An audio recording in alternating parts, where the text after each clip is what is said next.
Roger confirms for Montreal. But can a 36-year-old really play 3 hard-court tournaments in 1 month? Look at the dates if you don't believe me. August 8th is Roger's 36th birthday. September 10th is the US Open final. The tournament for Canada, Montreal, starts the 7th, so Roger will probably play his first match August 8th or 9th. Could play on his birthday. Quick sip! But before we dive into all of this, let me address l'éléphant in le room. The elephant in the room. I think they speak French in Montreal. I think it's cold there, so I have my jacket on. I'm not sure. If you're from Montreal or you've ever been there, please comment below and let me know what to expect.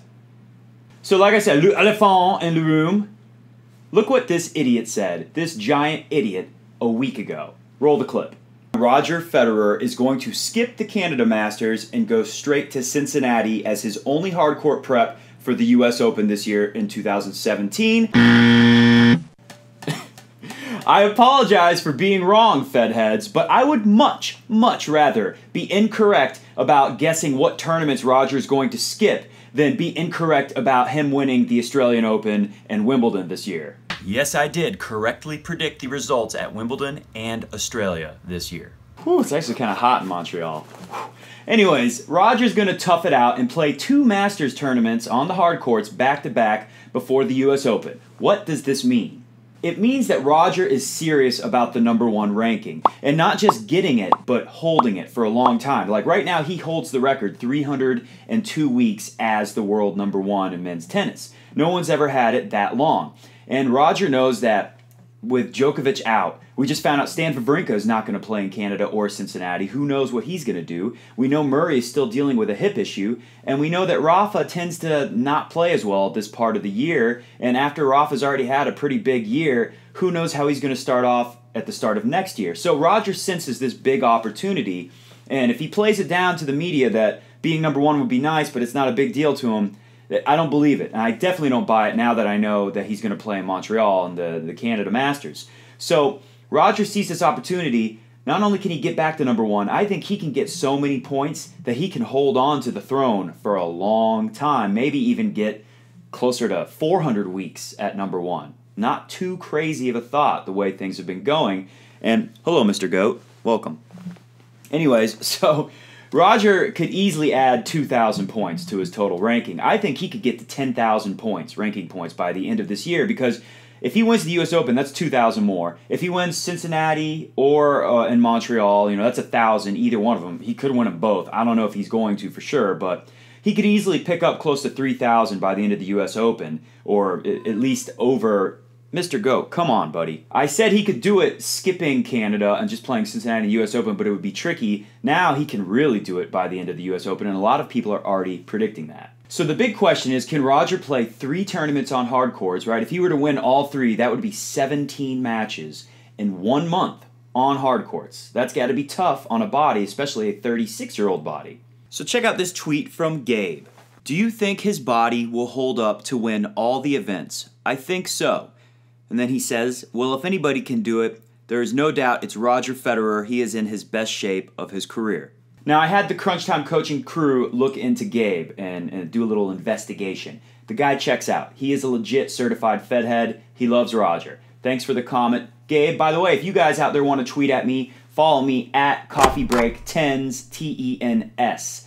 Anyway, so, Gabe, this is why I think you are correct in assuming that Roger is in maybe the best shape of his life, definitely at this age, the best shape I've ever seen someone who's almost 36 in, and correct in assuming that Roger will be able to pull it off. Mr. Goat, let me answer Gabe's question. So this is what Roger's going to do. He's going to fine-tune that aggressive attacking style tennis right here, or not right here, over there in Montreal and in Cincinnati to get ready for his assault on the US Open. Because if he's going to do it, what are you eating?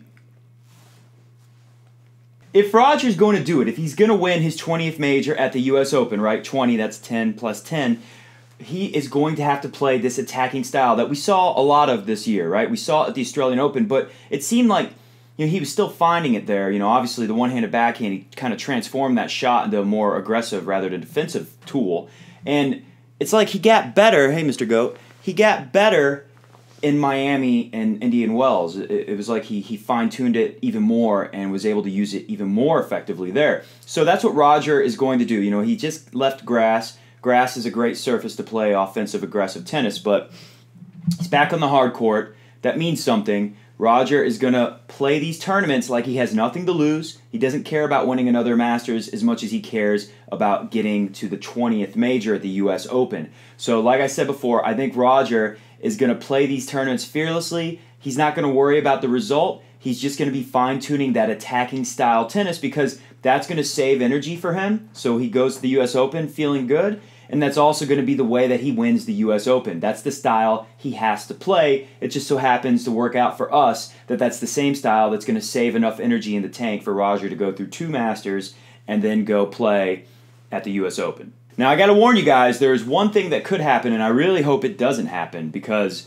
thanks to you guys out there, your views and comments and likes and subscriptions, people subscribing to this channel, we got press passes. Crunch Time Coaching and Coffee Break Tennis, we are in with press passes in Cincinnati, and I thank you guys. I couldn't have done it without you. Pete says thank you too, by the way. Anyway, so there is a small chance now that Roger could win in Montreal and then decide, you know what, let's skip Cincinnati. I want to make sure I've got what I need. You know, I've got enough energy to play at the U.S. Open. But I don't think that's going to happen. I'm hoping to see Roger versus Rafa in Cincinnati with my buddy, my partner, Pete from Crunch Time Coaching, and I think we will, because I think Roger is going to play this sustainable style of tennis, right? It is a sustainable style of tennis for a 36-year-old. So, with that said, I want to thank you guys again. Like I said, we've got press passes. I'm so pumped up. I couldn't have done it without you. So keep watching, keep hitting thumbs up, keep subscribing if you haven't done so already. And hey, if you are a tennis player, we are Crunch Time Coaching. We are one of the largest tennis instruction channels in the world online right here on YouTube.